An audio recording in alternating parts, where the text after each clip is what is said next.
Bom dia, boa tarde, boa noite, sejam bem-vindos a mais um vídeo aqui no canal.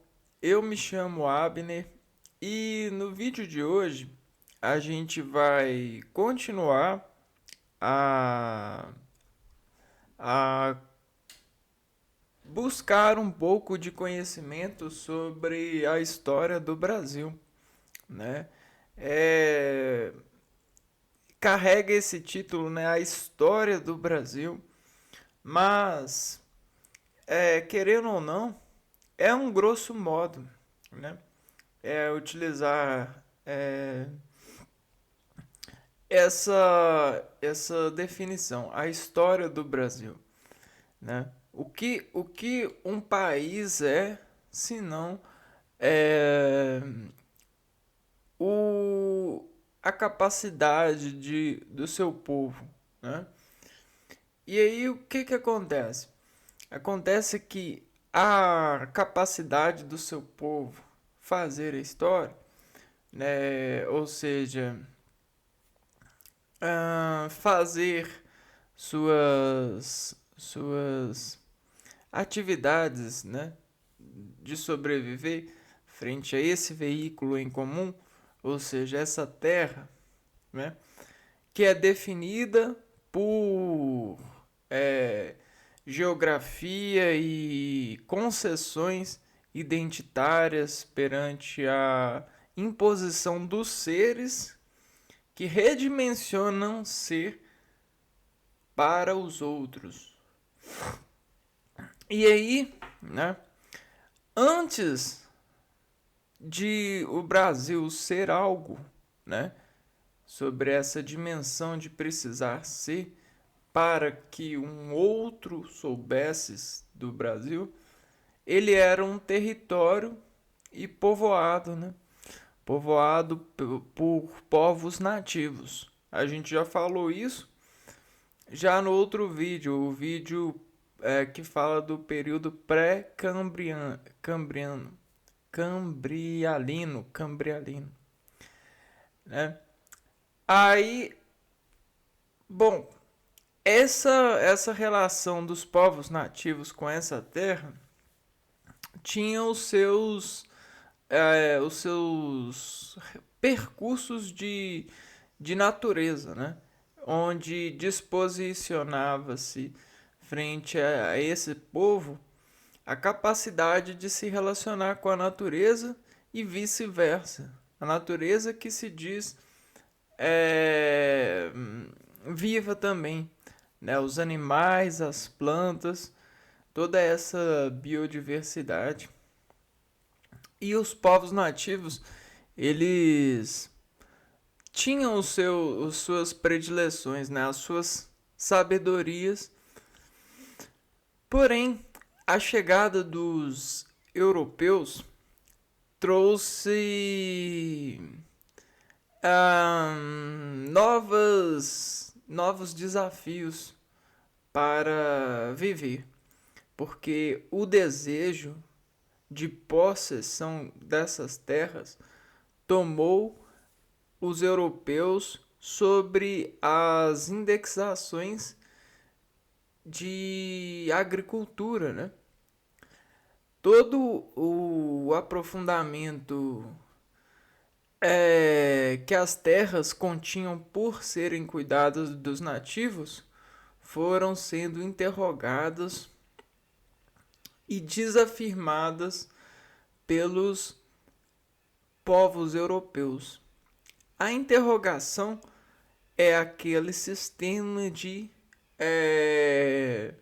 se perguntar, né? Mas quais extrações eu posso obter dessas terras? Como eu vou extrair? Como eu vou edificar-me nessas terras? Como eu vou fazer esse povo trabalhar ao meu favor, ao favor da minha nação, né? Assim eu vou ganhar título de nobreza, eu vou ascender socialmente sobre, sobre a história a ser contada, né? Tudo isso redimensionou-se sobre a vida um personagem que hoje é necessário ser conhecido por todos nós. A gente está falando de Pero Vaz de Caminha, nós estamos falando de Cristóvão Colombo, né? Nós estamos falando de Pedro Álvares Cabral, né? Então, todos esses personagens, eles, eles precisaram ser tidos como ponto de, de efluir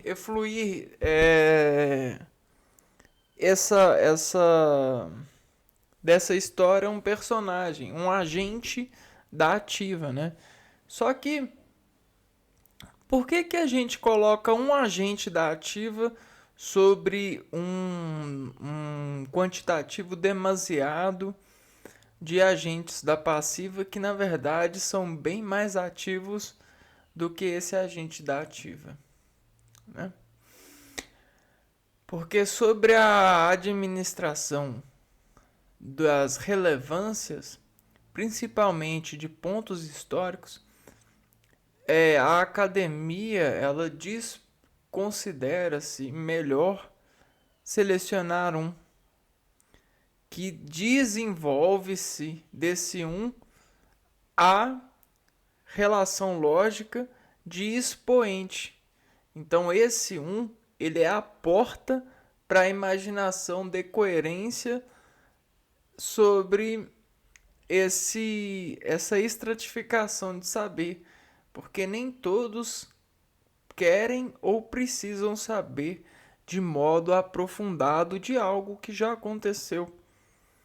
E para aqueles que querem saber, eles têm um ponto de saber sobre a relevância entre os demais que souberam serem empreendedores nessa fase histórica. E aí a gente está falando do período pré-colonial. Um período onde havia crises como qualquer período houve, né? Um período que havia necessidades humanas como qualquer período houve. Então não adianta você acreditar que estamos na melhor porque estamos no presente e nem que eles estavam na pior porque eles estavam no passado. Por quê? Porque nós somos seres humanos e os seres humanos eles não deem braços a torcer sobre esses fundamentos de perspectiva sem querer ganhar algo em troca, ok? E naquela época eles não pensavam no futuro, eles pensavam no presente e nas dadas possibilidades de lutar por esse presente. E dentro dessas lutas, alguns desafios era trabalhar na agricultura sobre processamento de um rei, de um clero, e às vezes fazer pesquisas de campo, trabalhos de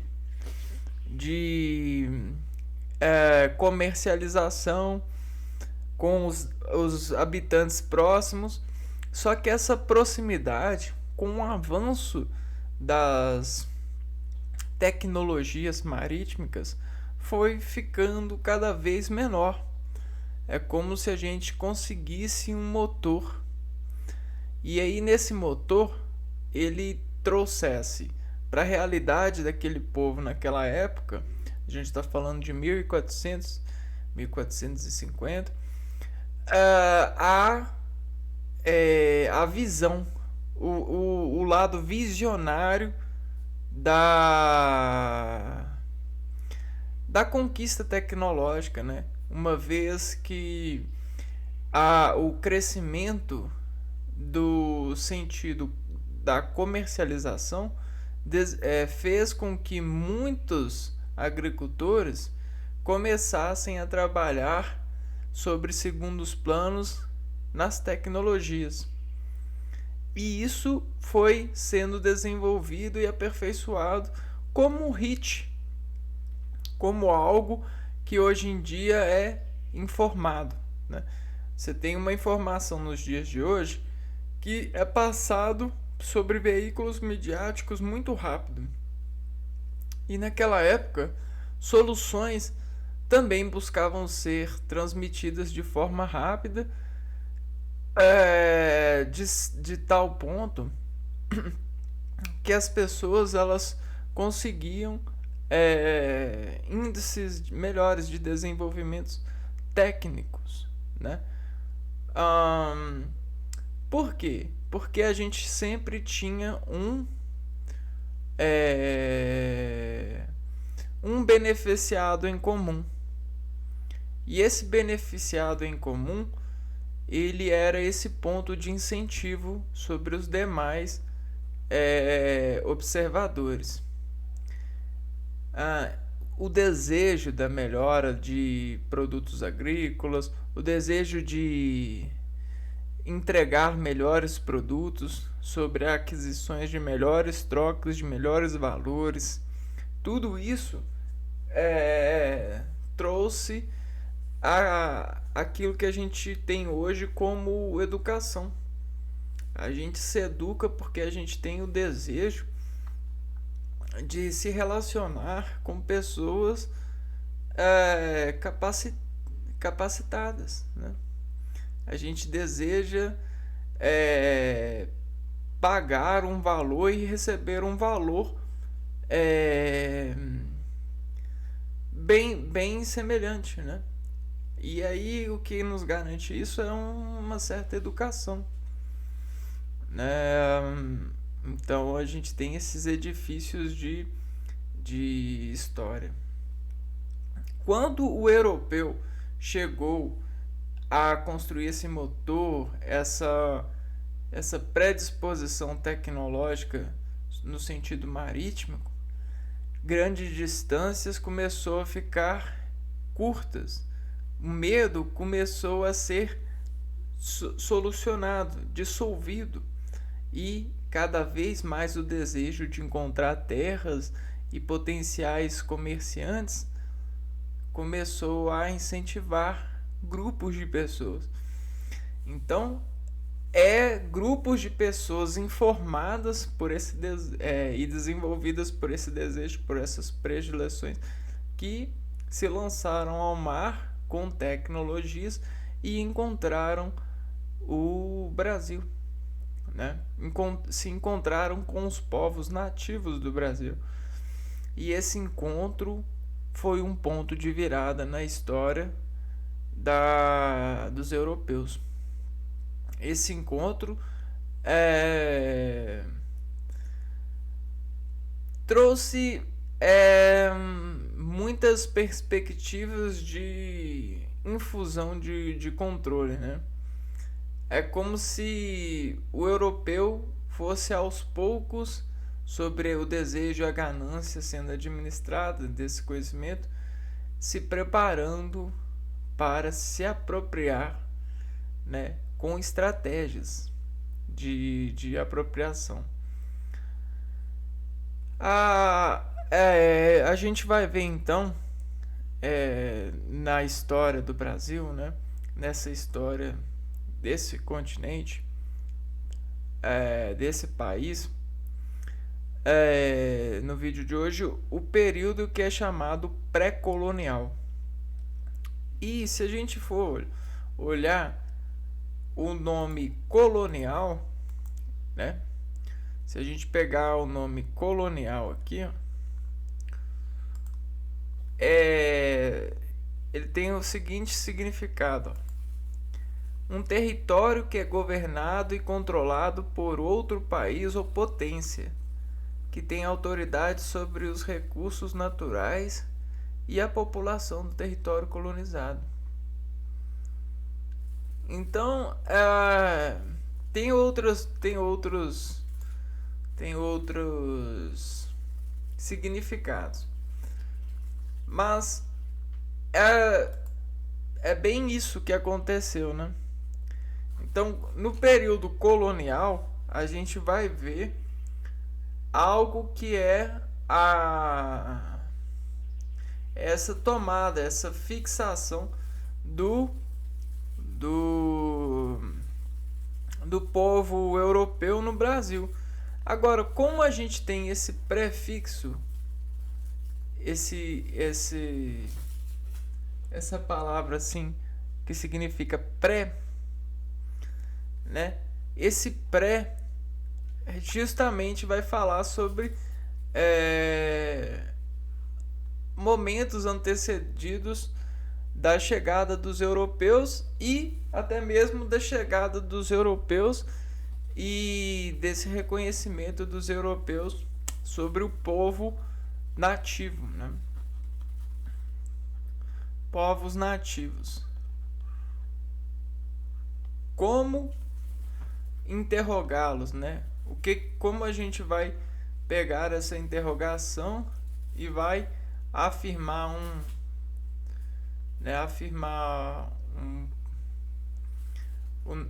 afirmar a Europa, né? Sobre esse continente, sobre esses povos. E eis o sentido da tomada do território. Bora lá então estudar esse período, né? O período pré-colonial corresponde aos primeiros anos de colonização do Brasil pelos portugueses. Abrange dos anos de 1500 a 1530. Então a gente está falando do período de 1500 a 1530. E a principal atividade econômica foi a exploração do pau-brasil. Exploração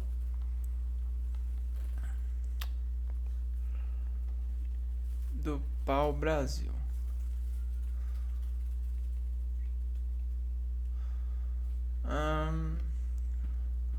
Em 22 de abril de 1500, os portugueses conseguem descobrir do outro lado do oceano terras nunca antes visitadas.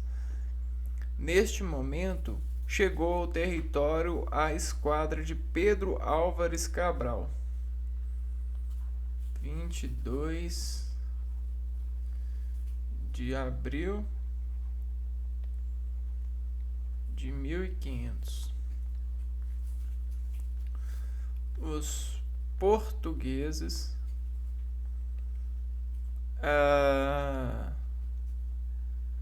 chegam com o tal do Pedro Álvares Cabral.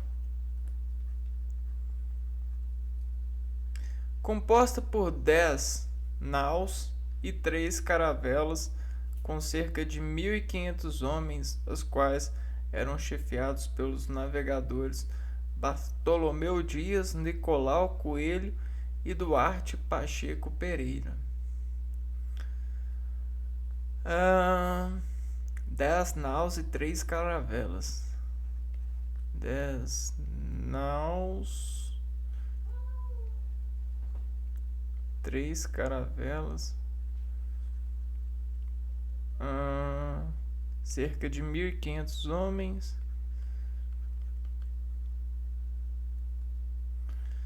os quais eram chefiados pelo navegador Bartolomeu Dias,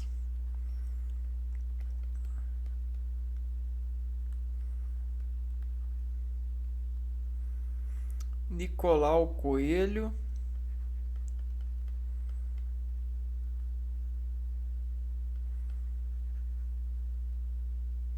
e Duarte Pacheco Pereira.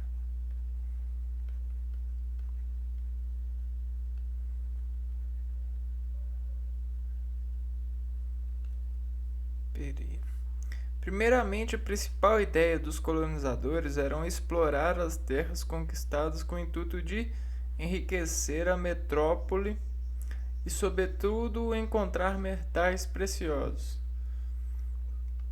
Então o objetivo era encontrar riquezas.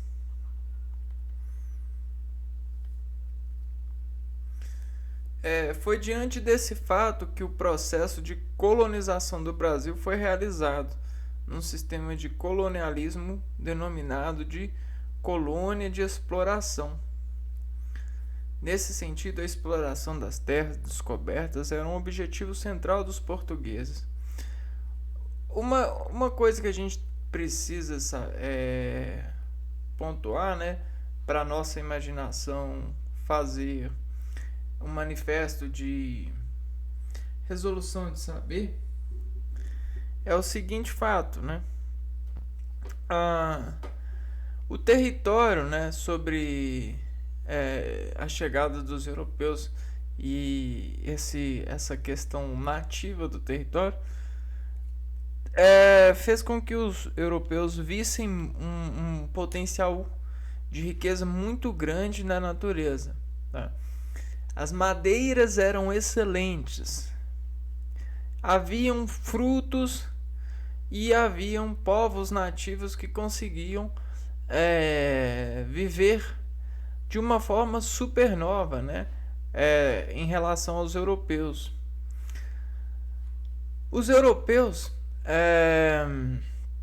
sobre essas dimensões de dados, se organizaram frente a estratégias. E a estratégia era cada vez mais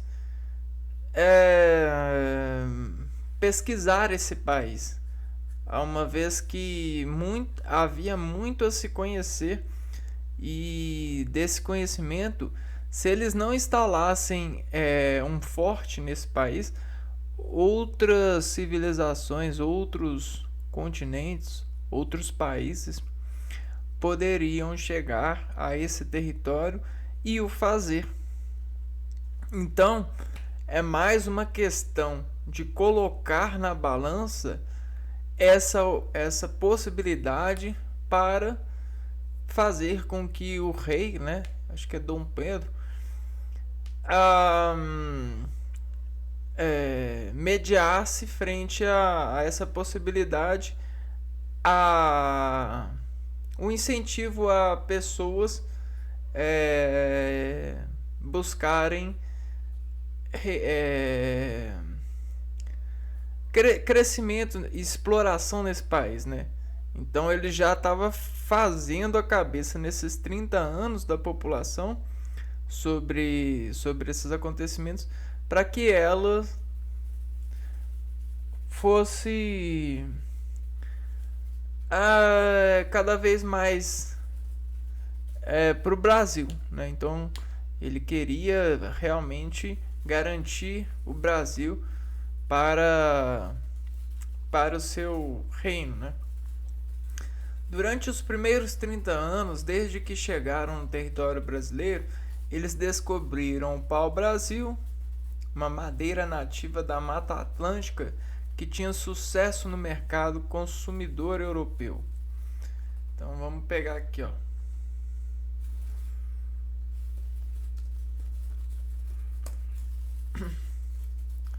O pau-brasil. Antigamente, a gente não tinha esse universo de plástico como a gente tem hoje. Muito do que a gente tinha de empreendimento, de invenção, de peças e substâncias, eram feitas de madeira, né? Rodas, carros de boi, ferramentas, que mais? Instrumentos, a maioria das coisas era feita de madeiras, né? Para o Brasil. Um pouquinho produtos. A gente tem uma série de produtos, ó. Terços, bancos de pau-brasil, molduras de pintura, sabe? Tudo era feito de madeira. Então a madeira era uma coisa que, dependendo da madeira, ela era muito valiosa, sabe? E aí, nesses 30 anos, nessas vindas dos navios, vinha e voltava carregado. Foi então realizado o primeiro ciclo econômico do Brasil, o ciclo do pau-brasil. Essa espécie de madeira era utilizada já pelos índios para o tingimento de tecidos. Então, o que aconteceu nesse período? De 1500 a 1530, chegavam europeus. Então, você tem o Brasil aqui e a Europa aqui, né? Aí os europeus vinham, os portugueses, né? Paravam aqui, pá. E sempre ficava alguns europeus. Alguns buscavam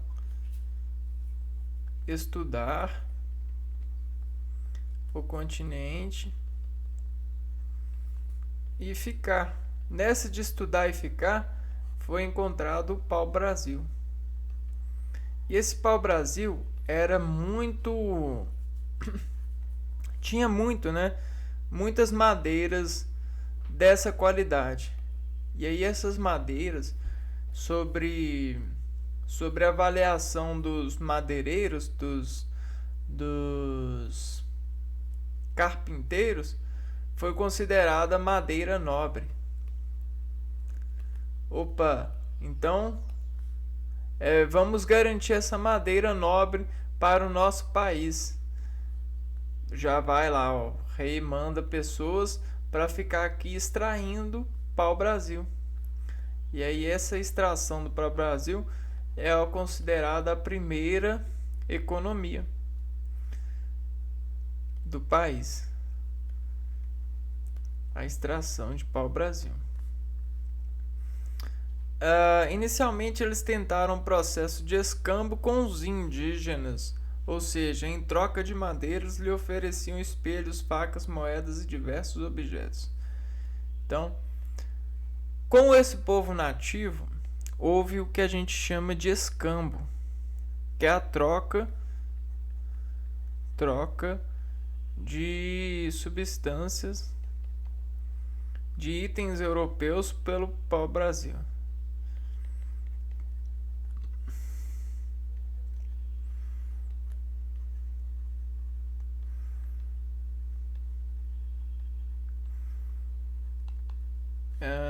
Entretanto, com o passar do tempo, eles começaram a explorar a população indígena, que chegou a ser escravizada durante anos no Brasil. Assim, os índios eram obrigados a cortarem a madeira que depois era enviada para comercialização em continente europeu. Então, não tardou muito, esse escambo foi cortado e os índios começaram a serem escravizados. Então, esse é um cuidado que a gente precisa ter, escravizados. É a falta de empatia com o ser humano, né? A ponto de você dominar um ser a esse modo, né? Ao modo da escravidão. Isso é uma doença que o europeu, né, ele adquiriu com essa possibilidade. Então ele viu a possibilidade de escravizar os índios, e aí depois que ele experimentou, ele se viu ganhando e acabou que isso virou uma doença que perpetuou, né? Cresceu com o passar dos anos. A gente vai ver isso na história do Brasil. Com o passar do tempo, as feitorias foram criadas para armazenar e facilitar o envio do produto. A primeira feitoria foi edificada em 1504, na região que hoje está a cidade de Cabo Frio, no Rio de Janeiro. Então, o que aconteceu? Foi feito as feitorias. Feitorias eram casas de armazenamento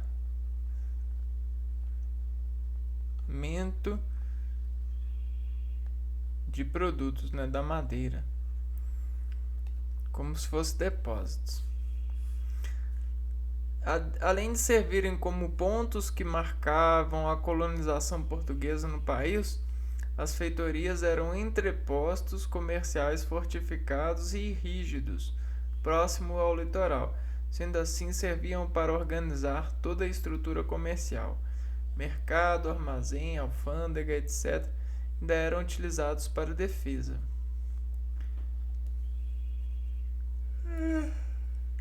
Então foi em Cabo Frio, lá no Rio de Janeiro, que essas feitorias foram crescendo e elas passaram de depósitos para unidades estruturais para a chegada dos preparando o terreno para a chegada para a colonização. Além de servirem como pontos que marcavam a colonização portuguesa no país. De tal modo, qualquer povo que extraísse madeira da região tinha que pagar tributos aos portugueses, já que era um monopólio comercial deles. Então, de uma hora para outra, todas as madeiras se tornou portuguesa. Após esse período inicial, e visto a extinção da madeira que já estava sendo explorada durante anos, obviamente com os recursos que eles tinham para extrair a madeira, levou-se anos para que eles extraíssem. Os portugueses já não conseguiam enriquecer e havia muita madeira, né?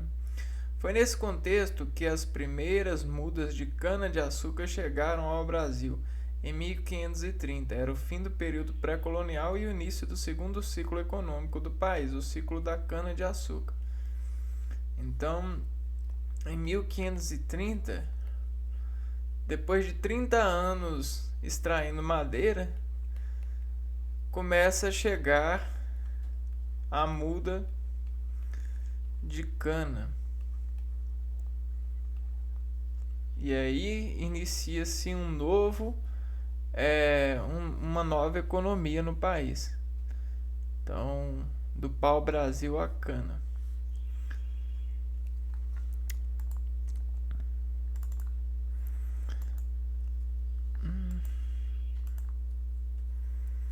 Capitanias hereditárias e governo geral.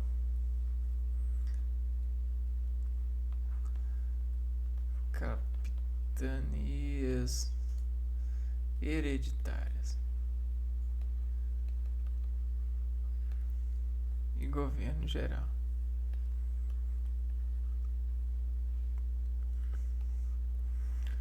Primeiro a gente precisa saber o que é hereditário.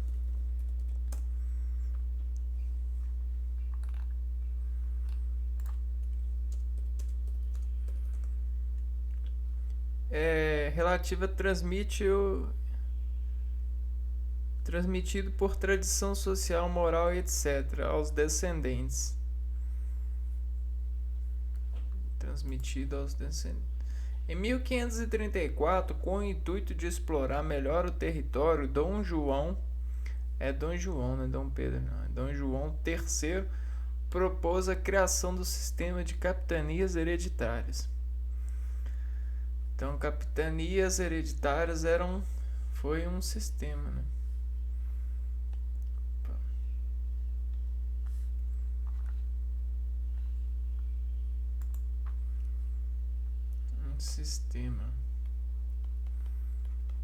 Sistema das capitanias hereditárias, proposto por Dom João III.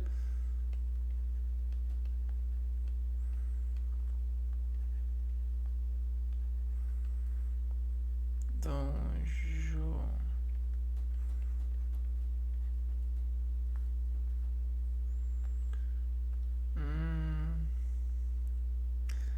território foi dividido em 15 capitanias, as quais foram concedidas a 12 donatários. A gente teve 15 capitanias e 12 donatários.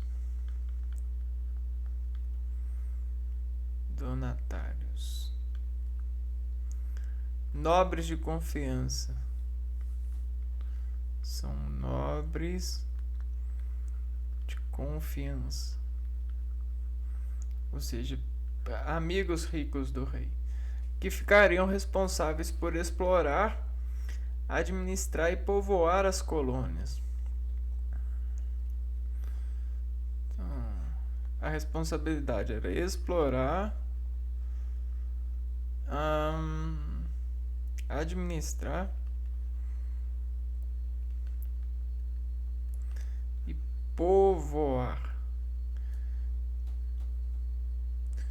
Paralelo a isso, e visto o fracasso das capitanias hereditárias, o governo geral foi implementado em 1549 com o intuito de descentralizar o poder. Só que houve um fracasso,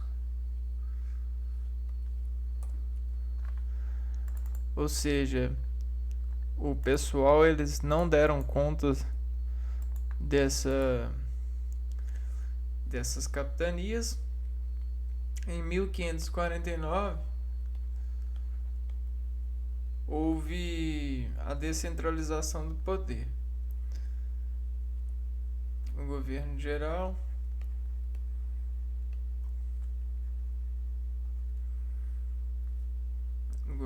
foi implementado, descentralizar o poder.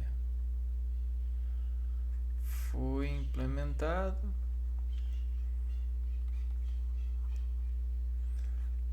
em busca de descentralizar o poder na mão desse povo aqui, ó, dos donatários, né? Então houve a queda dos donatários, que não conseguiram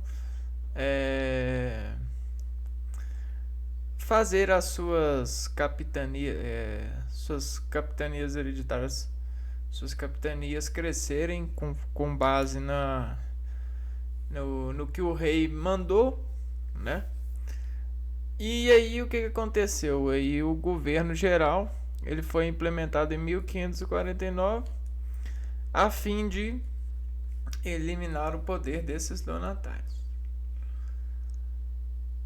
E aí o próximo capítulo da história já é a gente falando sobre a colonização, né? Esse lado de implementação de um governo geral e o crescimento da nova economia, né? A cana-de-açúcar, e aí sucessivamente a gente vai vendo como que os povos tinham, né, nessa instituição agrícola e sobre influência portuguesa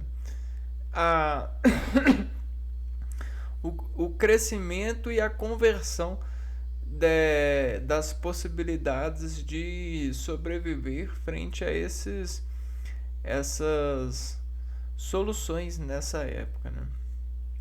Lembrando que havia um certo obstáculo, que era os radicalismos dos governantes, né? Então, de certa forma, as pessoas elas sempre foram muito semelhantes, né, nas possibilidades aqui no Brasil, principalmente, né? Semelhantes nos trabalhos,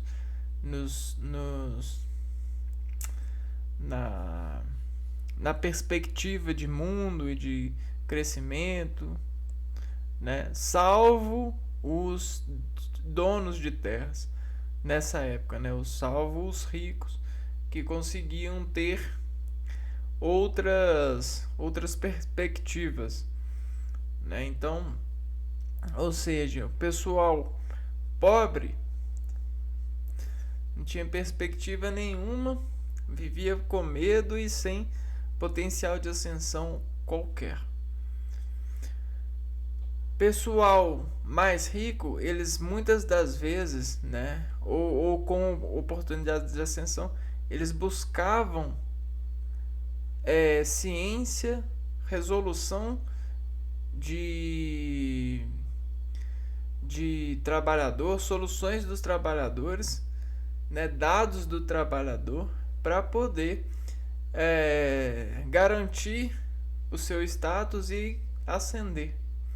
E me parece que tudo isso não mudou nada, né? A gente, por mais que a gente apareça ter muito mais oportunidades na aparência, sobre escala e percepção da realidade, a gente parece viver a mesma coisa, né? Os ricos aparentemente continuam ricos, os com condição de ascender socialmente continuam mandando nos pobres e extraindo dos pobres resoluções para os seus status e para suas ascensões. E os pobres continuam sendo pobres e, hora ou outra, são presenteados com desafios para suas pobrezas frente a esses ricos que querem extrair dados para seus status e suas ascensões. Me parece a mesma coisa, né? Não me parece nada de mudado, né? Tristeza para os que vêm, ou não tristeza para os acostumados, né? Bom, esse é o Brasil. E aos poucos a gente vai conhecendo essa história e vai nos colocando a ver e a comparar, né, algumas questões sobre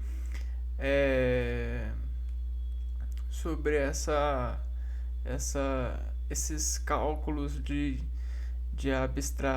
abstrações de posicionamentos, né, sobre esses vetores de faculdade no sentido das obras dos homens frente às mudanças que repercutiram tudo, né? E a gente está falando da economia, da política e da cultura, que influi e influencia